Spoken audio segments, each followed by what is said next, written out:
Le Liban avec Nathalie Gros. Nathalie, bonjour. Bonjour.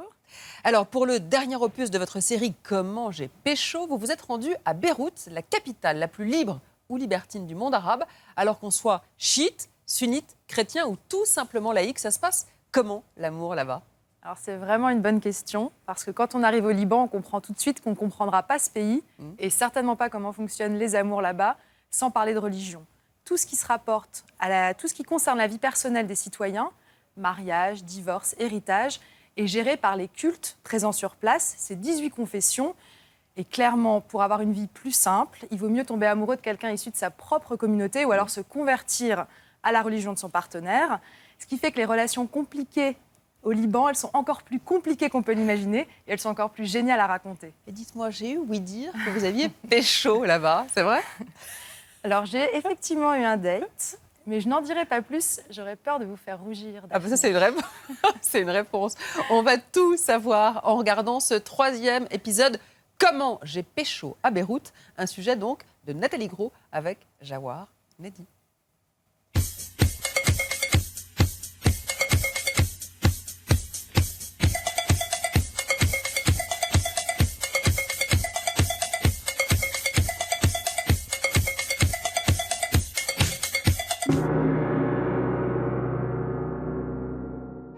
Une devinette archi simple pour commencer. Où suis-je ? Voilà, on est à Beyrouth, au Liban. À l'est, il y a la Syrie et l'Irak. Au sud, Israël. Et moi, je suis venue ausculter le cœur des Libanais dans ce contexte géopolitique plus que compliqué.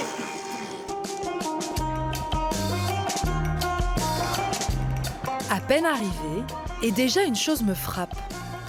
Le monde entier semble s'être donné rendez-vous dans cette ville. Je croise des chrétiens, des musulmans. J'entends parler arabe, français, anglais à tous les coins de rue. Je passe totalement inaperçue. Ce n'est pas ici que je vais pouvoir jouer la carte exotisme pour draguer. Il me faut une experte en séduction à la mode libanaise, et vite.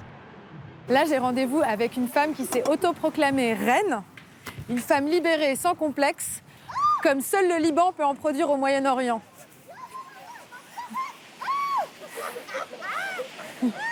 Laissez-moi vous présenter Sa Majesté Myriam Klink, un mix de Kim Kardashian et de Paris Hilton à la sauce libanaise, plus à l'aise sur talons aiguilles que sur canasson.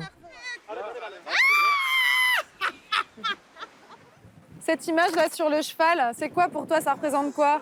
L'Arabie, ça présente la liberté, ça présente un simple photoshoot pour mon vidéoclip prochainement. C'est justement en visionnant ces anciens clips que je me suis dit que cette Libanaise ferait une parfaite conseillère en sexitude. Difficile de croire qu'elle a presque 50 ans et qu'elle se déclare chrétienne orthodoxe.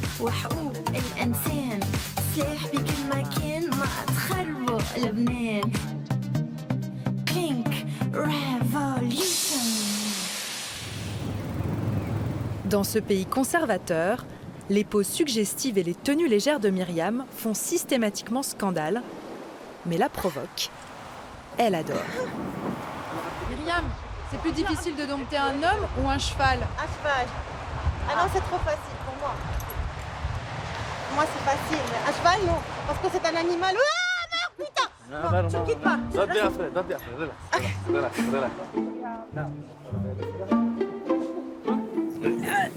Je crois qu'avec moi, ça va pas rendre tout à fait pareil. Ok.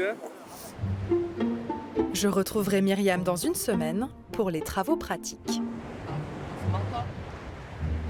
Bon, bah, j'aurais peut-être pas trouvé de mec, mais je me serais quand même trouvé un étalon.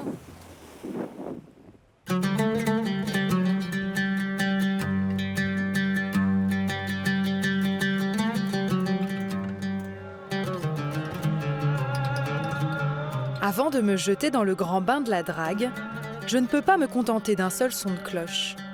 Car je sais bien qu'ici, il y a un paramètre qu'il ne faut surtout pas sous-estimer. Au Liban, la dimension religieuse est très présente dans la vie quotidienne des gens. La politique, l'économie, le social. Et les amours n'échappent pas à cette règle.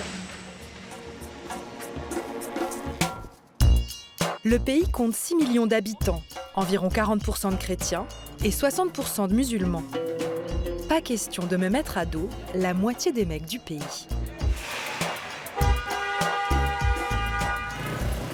Ici, on est à Beyrouth-Ouest, le quartier musulman connu pour ses embouteillages. Et j'ai rendez-vous avec Rinoa, qui est croyante, pratiquante, mais surtout amoureuse. Hey. Comment ça va? Ah, 3 bises. La jeune sunnite de 23 ans va m'enseigner l'art d'être sexy, sans se dévoiler. Wow. Hello. Oui, c'est comme un robe, mais robe classique. Comme ça n'est pas moulant, ça permet de ne pas montrer les formes de ton corps. Donc là, elles vont me relooker sexy, mais islamiquement correcte. Ici, encore. Tu as remarqué, on a appliqué un peu de la foulard. Ah, il faut vraiment bien cacher les cheveux. Oui. D'accord? Est-ce que quand tu mets le voile, c'est plutôt pour te cacher ou pour te montrer sous ton meilleur jour? J'aime bien être voilée, prendre le temps de choisir mon foulard. Tu sais, le matin quand je m'habille, je choisis d'abord le voile et ensuite mes vêtements. Et comme ça, je peux plaire à un homme. Oui, aux hommes qui aiment les femmes pratiquantes. Waouh. Rinoa n'est pas mariée, mais elle n'est pas célibataire. Elle sort avec Ahmad depuis 3 ans. Pour le moment, ils ne sont pas allés plus loin qu'un bisou. Waouh. Il est très mignon. C'est permis de s'embrasser avant le mariage. Normalement, l'islam l'interdit. Je suis voilée, pratiquante, mais je l'aime. Et je ne m'interdis pas d'exprimer mes sentiments, dans la limite du convenable, bien sûr. Ça, c'est pour toi. Ok. Merci. Bye bye. Pour rester au top avant de se faire passer la bague au doigt, Rinoa ne se contente pas de soigner son look. Ok. T'es prête? C'est parti.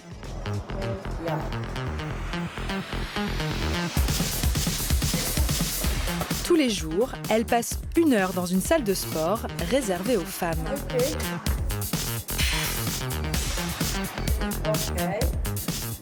Allez, vas-y. Je vais te mettre moins de poids. Aie pitié de moi. C'est bon, c'est bon. Et t'aurais pu trouver un amoureux qui soit d'une autre religion que toi ou pas? Je n'ai jamais pensé à ça.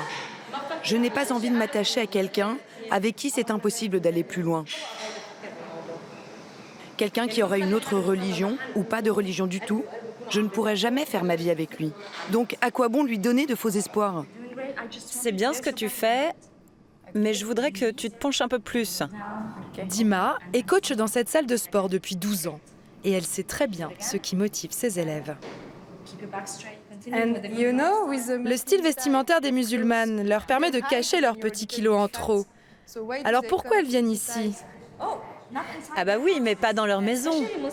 Les musulmans, vous savez, ils peuvent avoir jusqu'à 4 épouses, donc si elles ne gardent pas la ligne et si elles ne font pas attention à elles, leur mari risque d'épouser une autre femme. Vous imaginez le désastre? Pas question pour Rinoa donc d'arrêter ses génuflexions. Ok. Ouh là là. Waouh. Thank you. On va se changer? Je maîtrise à présent toutes les subtilités de la drague à la libanaise, version tradie et version décomplexée. Il est temps de passer à l'action. Alors, histoire de mettre toutes les chances de mon côté et qu'il y ait le plus grand nombre de mecs qui sachent que je suis arrivée au Liban, je suis venue m'inscrire sur le nouveau site de rencontre 100% libanais. Wango, 5 mois d'existence et déjà 20 000 accros. Donc, il me faut quoi, mon téléphone? On est obligé de se connecter via Facebook. Absolument. Le problème, c'est que moi, sur ma photo de profil Facebook, je suis déguisée en panda. Ah, Ça va peut-être pas... En panda, je risque pas de choper des masses, quoi. bon après c'est mignon voilà. Donc, on me propose, par exemple, Joe, 25 ans. Ça, pour le coup, ça marche comme Tinder. On swipe quand on n'aime pas. Absolument. Lui, il est sympa. Lui, Hussein, il est mignon. Ellie. Ellie pose avec sa mère, ça, je sais pas trop. L'aspect confessionnel, qui est quand même très présent au Liban, n'apparaît à aucun moment sur le site. Absolument. Absolument, puisqu'on veut mettre ça de côté. Et je pense qu'il est temps que justement on mette de côté la religion quand on cherche l'amour. Parce que l'amour n'a pas de couleur, l'amour n'a pas de confession, l'amour n'a pas d'âge. Donc ça y est, j'ai plus qu'à me laisser porter maintenant. Absolument. L'amour sans confession, une idée quasi révolutionnaire au Liban. Car ici, pour se marier, divorcer, faire hériter ses enfants, il faut obligatoirement passer par une autorité religieuse. Il n'y a pas d'état civil.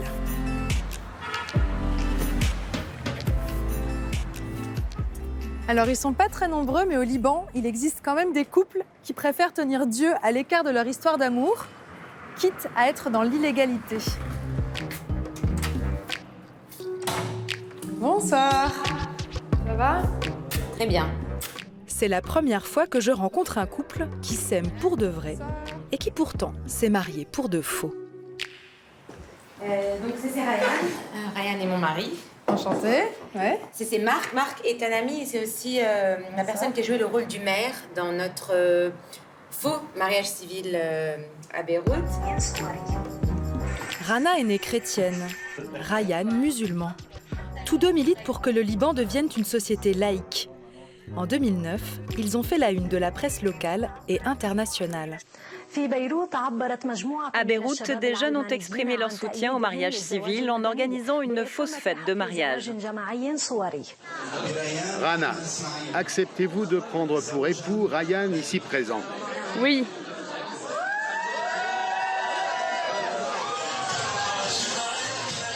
Le but, c'était de montrer que c'est beau, que c'était simple. C'était ça le but. Au lieu de faire une protestation dans la rue et de demander comme ça, dans le vide, on veut le mariage civil, non, on l'a fait. Rana et Ryan se sont dit oui en l'absence d'un prêtre ou d'un imam. Un acte interdit au Liban, où les affaires personnelles des citoyens sont régies par des lois religieuses, celles des 18 confessions reconnues par l'État, des lois archaïques et inégalitaires. Le mariage civil rend les citoyens égaux. C'est une chose primordiale pour établir une société qui est normale, qui fonctionne sans frustration. Ici, c'est l'amour qui est une arme politique, en fait. C'est plus que de l'amour. C'est un vecteur de revendication, de changement social. Je crois que c'est un amour engagé pour pouvoir être un amour vrai. Parce que on ne peut pas vivre normalement, moi et Ryan, par exemple, si on ne se bat pas pour cet amour. Ils sont ensemble depuis 12 ans. Leur histoire résonne comme un avertissement. Au Liban, on n'est pas vraiment libre d'aimer qui on veut. Ceux qui le savent le mieux sont les homosexuels.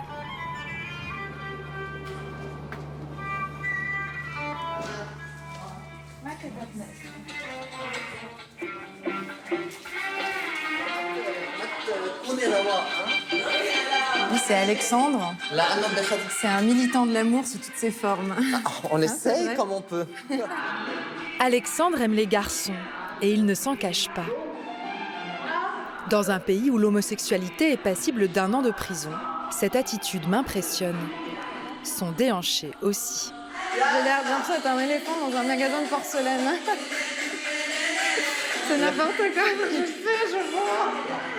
En bas, en haut, en bas. Oui, c'est ça. C'est ça. Et balance un peu de fesses. Oui, plus de fesses. C'est mon premier cours de baladi, une danse orientale généralement pratiquée par des femmes, mais qu'Alexandre enseigne mieux que personne. Ah. Et alors la danse, c'est une façon pour toi de te battre? C'est un combat aussi? C'est une forme de résistance.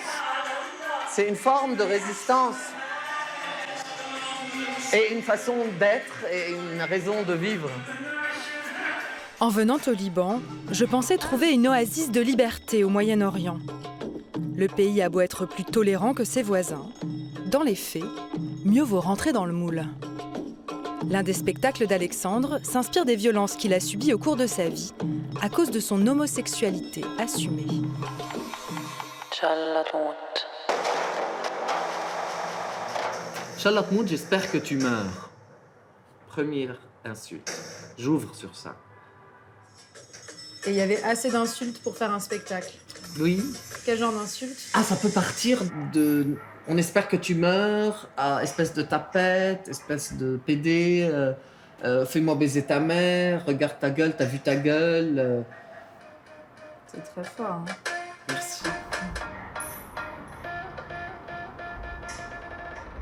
Là, on pourrait penser que ces insultes, elles t'ont coupé les ailes. Quelque part, mais c'est pas le cas. Moi, je trouve que c'est important de résister. Si, parce que les extrémistes me disent « Toi, on n'aime pas que tu existes, on n'aime pas ta gueule, tu dégages et je dégage », alors on va toujours me faire dégager. Alexandre résiste en attendant l'amour. Ce guerrier est toujours célibataire. Moi aussi, d'ailleurs. Est-ce que j'ai des matchs? Rien. Bon, bah tant pis. Je réessayerai plus tard. Calme plat dans la sphère virtuelle. Vive le bon vieux monde réel. Je m'apprête à retrouver Myriam, ma bimbo libanaise, dans son endroit préféré. Alors, dans 5 minutes, Myriam va arriver pour se faire poser des extensions. Moi qui pensais qu'elle était déjà 100% artificielle, mais en fait, elle peut l'être encore plus. Comment tu vas? Mais qu'est-ce que tu fais? Tu me trouves comment?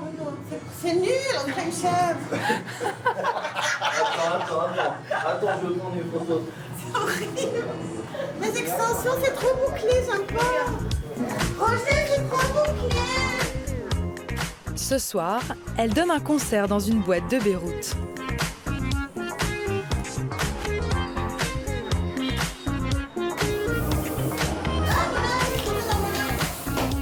Elle m'a proposé de l'accompagner. Avant une soirée, Myriam, c'est obligé de passer chez le coiffeur, le maquilleur. Même pas une soirée pour aller au supermarché. Non. Roger, I love you. On va charger le make-up. C'est pas terminé. Myriam a grandi avec un papa milliardaire et aucun homme ne lui arrive à la cheville. Les hommes libanais sont jaloux, sont très jaloux. Et puis quand ils voient une femme qui a plein de notoriété, qui est bien dans sa peau, qui est libre, qui s'habille comme elle veut, qui fait tout ce qu'elle veut, on va essayer de lui couper ses ailes, surtout l'homme. Pourquoi tu mets tes cheveux en haut comme ça? Attends, viens, je vais te faire une coiffure. Il faut dire à Roger que tu fasses un truc. Viens. C'est pas comme ça. Roger! Regarde! Elle est au Liban, elle a des cheveux comme ça. On lui fait un truc. Là. C'est agréable. Ça combien de fois les cheveux coiffeurs? Moi, j'y vais 2 fois par an. 2 fois par an? Oui. Moi, je dis 2 fois par an. Bon, 2 fois par jour. 2 fois par jour. Hein, qu'est-ce que t'en penses, Myriam? C'est mieux? C'est beaucoup mieux. Moi, c'est un peu plus arrangé. Nous voici toutes deux, tirées à 4 épingles. Il ne nous manque plus que la lumière des stroboscopes. Alors Myriam, avant d'arriver en boîte, elle a son propre service de sécurité qui l'attend. Et c'est écrit dessus, Queen, ça veut dire reine, Myriam Klink, Security. La classe quand même, hein? Bien, non? Il n'y en a pas beaucoup. Pas beaucoup? Bien, non? Moyen?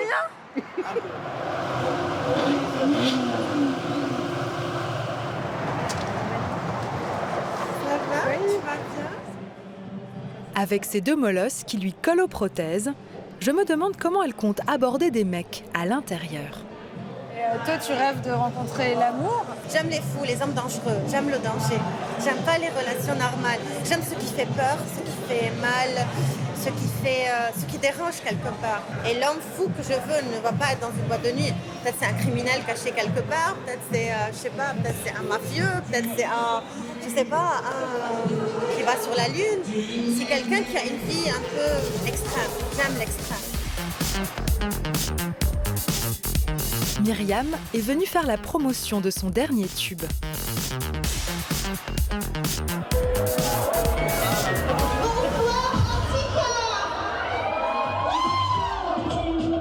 À peine franchi le seuil de la boîte, j'ai déjà un cavalier.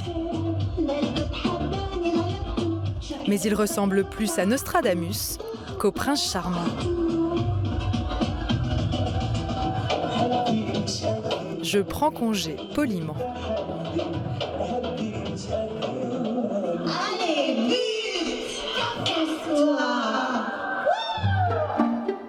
Mais pas question d'aller me coucher. J'ai décidé d'aller voir ailleurs. Et ça tombe bien, quelqu'un a liké mon profil. Donc, le charmant jeune homme que je vais rencontrer s'appelle Jad, il a 23 ans, il est libanais. Et je suis arrivée à... J'ai 20 minutes de retard, normal. Allez, c'est parti.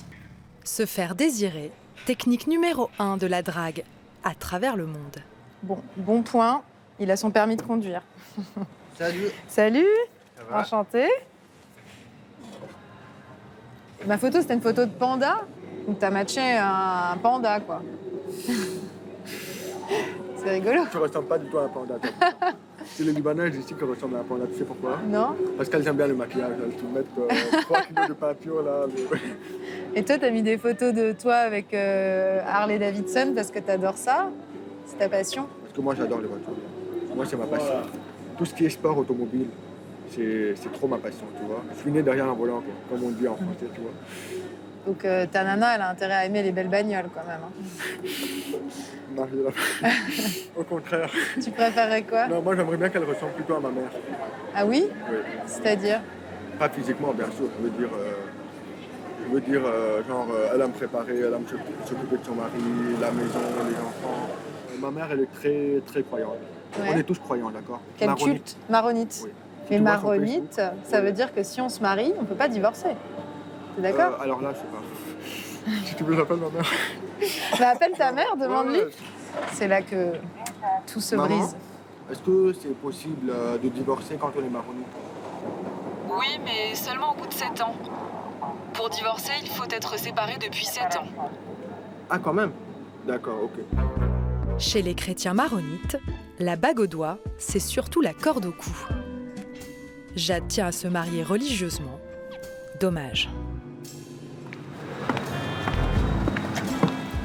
Bon bah Jad, il est très mignon. Je suis sûre qu'il rendra une femme très heureuse. Mais je crois pas être la bonne pour lui. Je repars du Liban bredouille, mais sans avoir perdu la foi dans ma religion à moi, l'amour.